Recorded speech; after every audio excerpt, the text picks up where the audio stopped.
Kali ini kita bahas satu topik menarik dari ngaji filsafat, yaitu Murphy's Law atau hukum Murphy.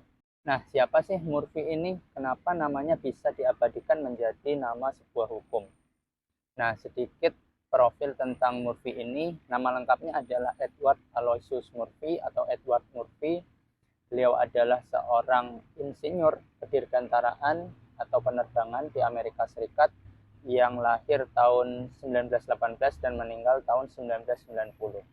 Jadi beliau itu fokusnya pada bidang penerbangan dan lebih spesifiknya pada sistem keselamatan penerbangan. Meskipun pikiran-pikiran Murphy ini seringkali dianggap sebagai cheap out atau pikiran-pikiran receh, penting nggak penting, tapi kalau kita mau sadari ada banyak sekali kejadian-kejadian yang mana hukum-hukum Murphy itu berlaku bagi kejadian-kejadian atau pengalaman-pengalaman yang kita alami ya.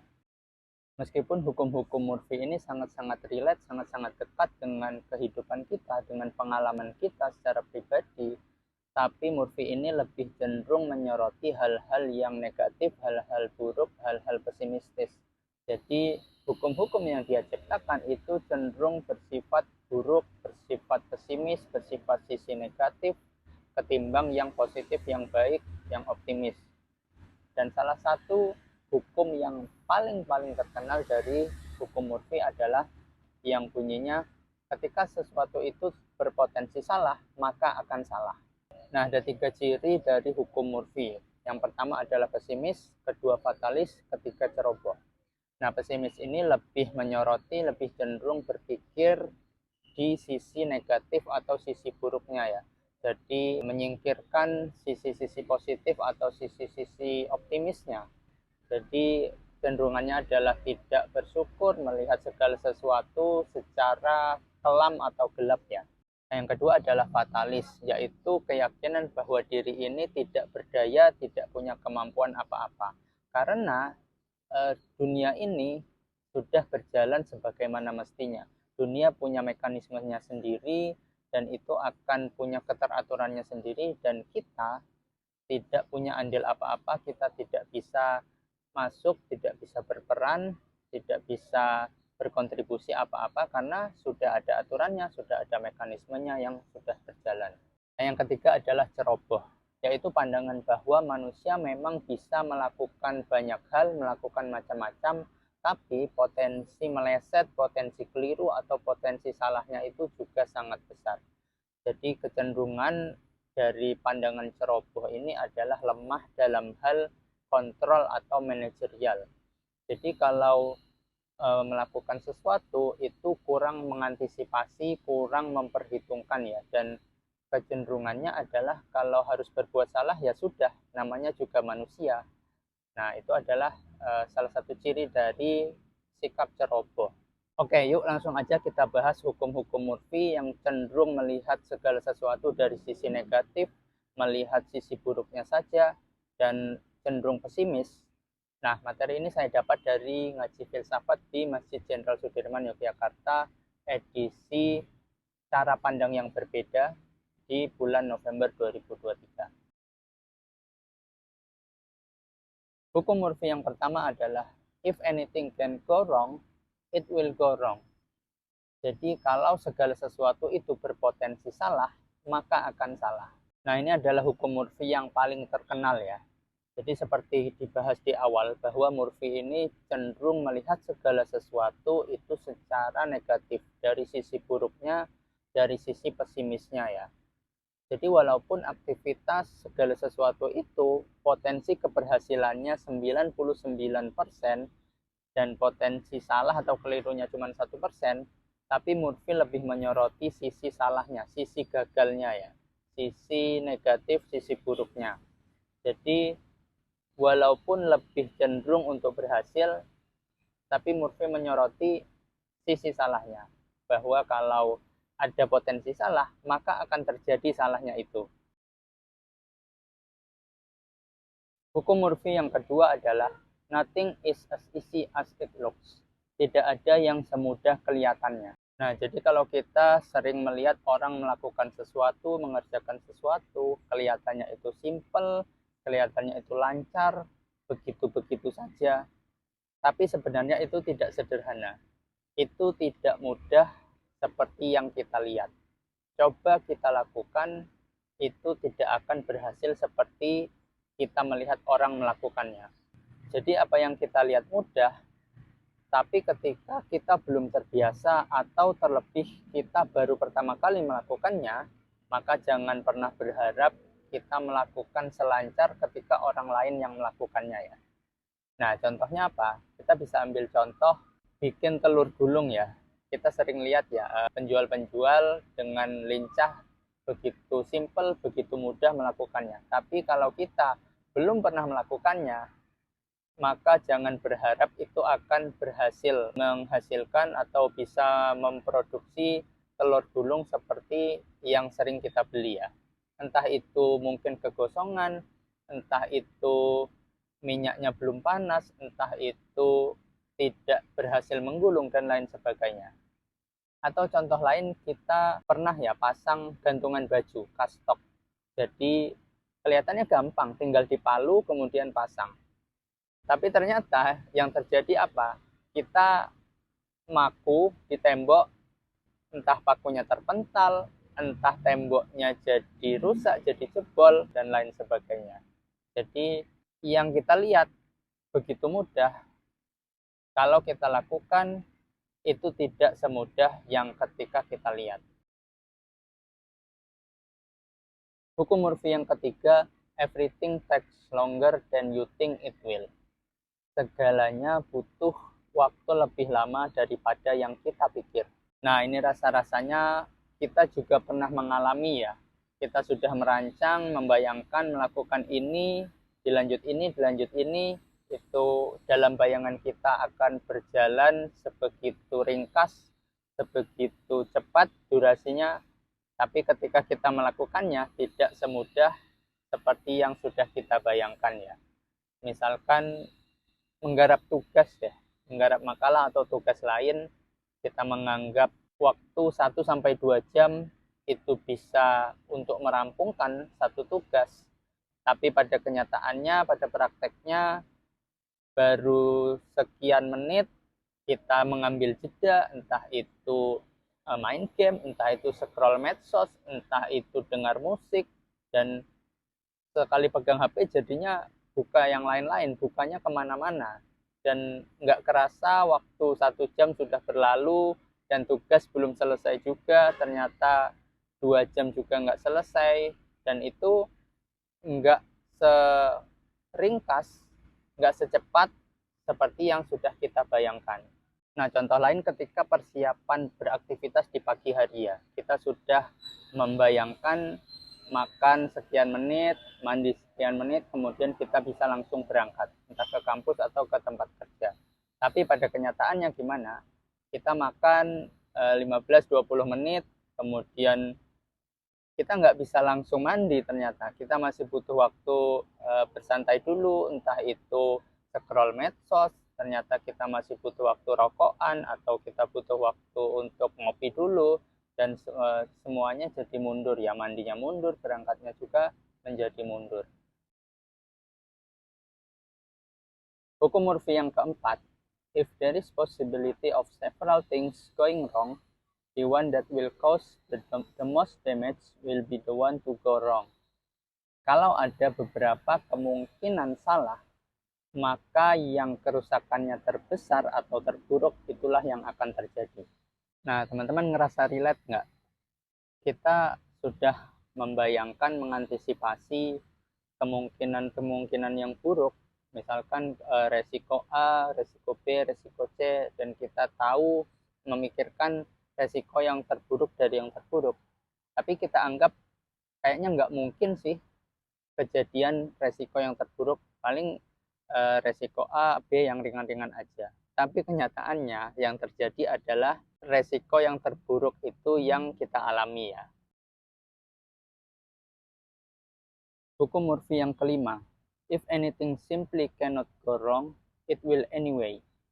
Kalau sesuatu itu kita anggap tidak mungkin terjadi kesalahan, entah bagaimana kesalahan itu akan muncul. Nah, kalau kita sudah bikin perencanaan, bikin sistem yang benar-benar terstruktur, terukur, kita tidak menyisakan ruang untuk kesalahan, tapi entah bagaimana, kesalahan tetap terjadi. Kesalahan itu akan tetap ada, tetap muncul dalam perencanaan, dalam sistem yang kita buat sesempurna mungkin, kita buat seperfect mungkin. Nah, ini adalah hukum Murphy yang kelima. Hukum Murphy yang keenam, if you perceive that there are 4 possible ways in which a procedure can go wrong and circumvent this, then a 5th way, unprepared for, will promptly develop. Kalau kita tahu ada 4 kemungkinan terjadinya salah yang menyebabkan sebuah sistem prosedur itu menjadi salah, dan kita sudah berusaha menghindari ini, maka jalan yang kelima, entah gimana tanpa persiapan, itulah yang akan terjadi ya. Jadi kalau kita sudah tahu ada beberapa potensi kesalahan dan kita sudah merasa mengantisipasinya, merasa kita sudah mengamankan potensi kesalahan tersebut, tapi entah gimana potensi kesalahan yang kelima yang tidak kita duga sebelumnya, yang tidak kita persiapkan, tidak kita antisipasi, itulah yang akan terjadi. Nah, pernah nggak teman-teman mengalami kejadian gitu? Jadi kita sudah pikirkan potensi-potensi yang keliru, potensi-potensi gagal, kita sudah mengantisipasinya, kita sudah yakin ini akan berhasil, tapi entah gimana potensi salah, potensi gagal yang tidak kita prediksi sebelumnya, tidak terpikirkan sebelumnya, justru terjadi, justru menghambat aktivitas kita, menghambat apa yang sedang kita lakukan. Nah, itu adalah hukum Murphy yang keenam. Hukum Murphy yang ketujuh, left to themselves, things tend to go from bad to worse. Kalau sesuatu itu dibiarkan saja, maka kecenderungannya adalah berubah dari buruk jadi lebih buruk. Nah, kalau misalkan kita punya barang atau alat elektronik atau dan lain sebagainya yang agak rusak, dan kita biarkan nih, kita simpan dulu aja, kita berharap suatu saat ketika kita butuh lagi, kita mau pakai lagi, itu akan berfungsi kembali. Tapi ternyata kenyataannya gimana? Setelah sekian lama kita simpan, kita coba lihat lagi barang itu, ternyata kok makin jelek, ternyata kok makin rusak.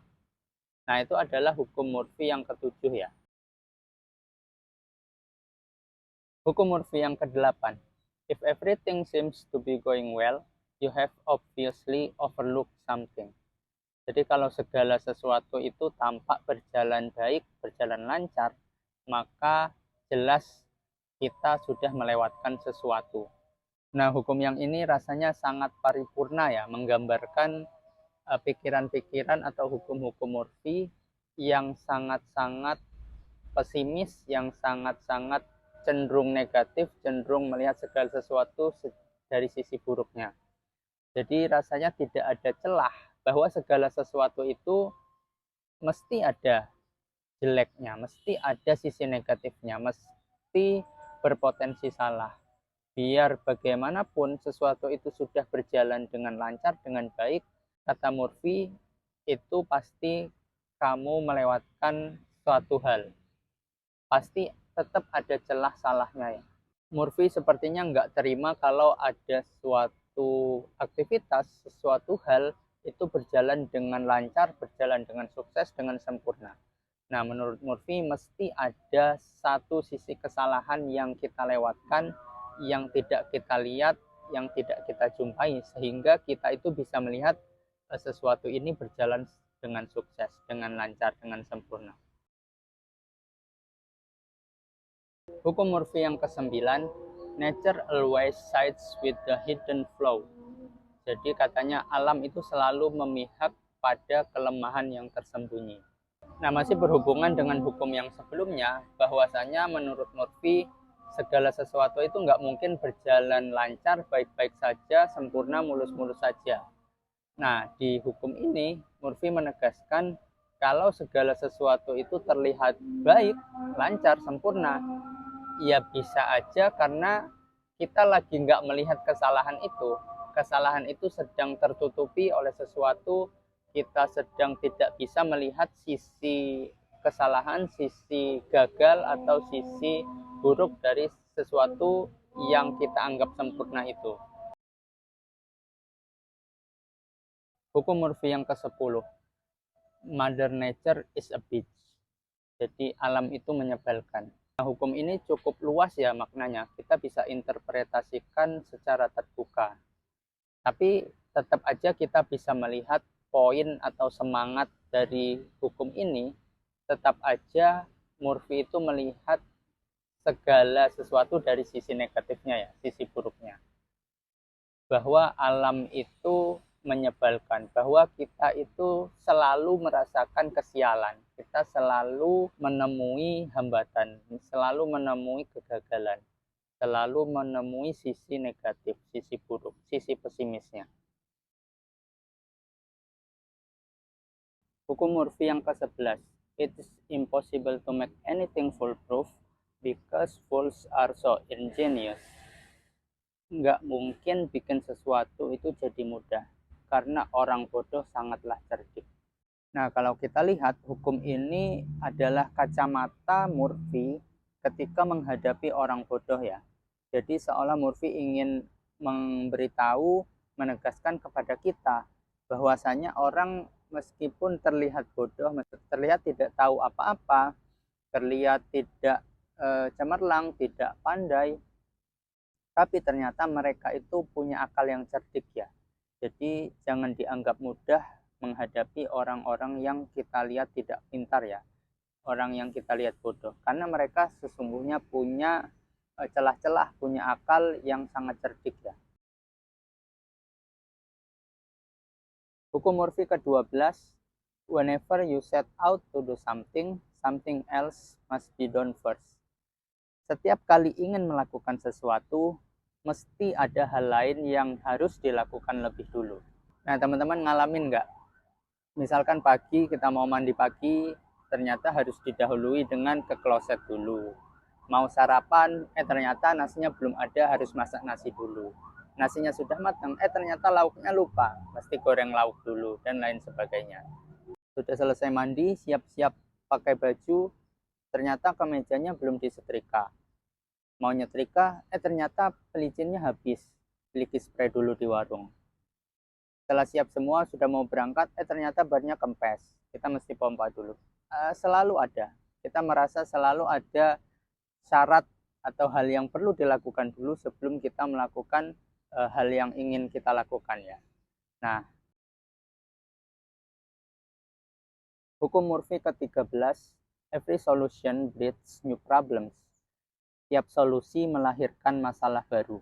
Nah, jadi prinsipnya menyelesaikan masalah dengan menyisakan masalah ya.